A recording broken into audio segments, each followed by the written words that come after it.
Hi, I'm Barbara Rimkunis, and this is your Exeter History Minute.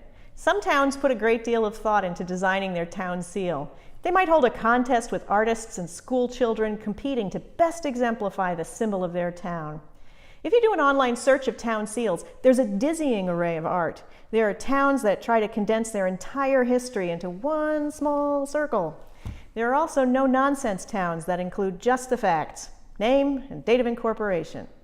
Then there's Exeter, New Hampshire. Our town seal falls into that practical category with Puritan simplicity. To illustrate our town, everything that sums up Exeter, New Hampshire, we have a fish. Perhaps we were late in the game of creating a town seal. It isn't until 1930 that any public mention of it is made. In that year, the Exeter newsletter published a facsimile of the seal with the explanation, several years ago, a town seal was needed, and Mr. Albert Dow, a member of the bond committee, promptly designed and had made a stamping die of the seal as here shown. No contest, no input from local school children, or a reckoning from the Historical Society. Albert Dow just tossed together a seal to put on bonds and other documents. Who was Albert Dow? How did he rate enough to create our town symbol without any input? Albert Dow graduated from Tuck High School in 1879. After business school, he went abroad to study forestry management, and when he returned to Exeter around 1900, he set to work building. He built 15 houses in town and a commercial block on Center Street. For a time, he owned Boar's Head in Hampton Beach, erecting a breakwater there that many said saved the picturesque outcropping. His service in the New Hampshire Guard raised him to the rank of Inspector General, and according to his daughter Emily, everyone just called him General. He served as a trustee of the Robinson Female Seminary and Exeter Hospital. He also found time to be vice president of both the Union 5-cent Savings Bank and the Exeter Banking Company.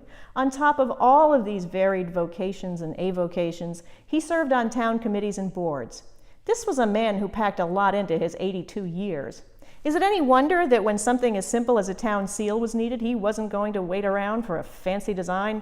No, better to just get the job done. And with all the possibilities for a town symbol, including the fairly new bandstand, he chose the lowly alewife.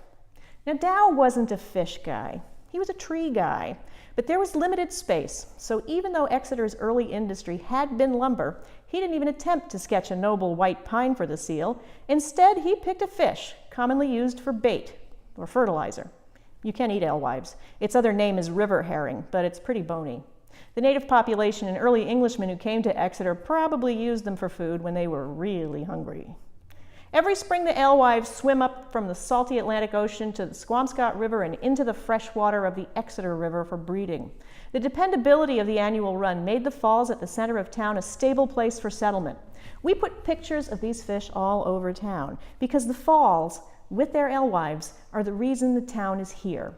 When dams went up and the alewives' fellow fish, the salmon and shad, couldn't make it up the falls, somehow the alewives kept coming. For decades, there have been enough for fishermen to pull bushels of them out of the river. Other fish like salmon and shad, not so much. It must have been this stubbornness that appealed to Dow. The alewife in Exeter is the very embodiment of New England's stick-to-itiveness. Cranky little fish, you belong on Exeter's town seal. Many thanks to the Exeter Select Board for allowing us to use the town seal in this video. Like all town seals, it's copyrighted, so you have to ask to use it. This Exeter History Minute was sponsored by Phillips Exeter Academy. Their symbol is a lion rampant.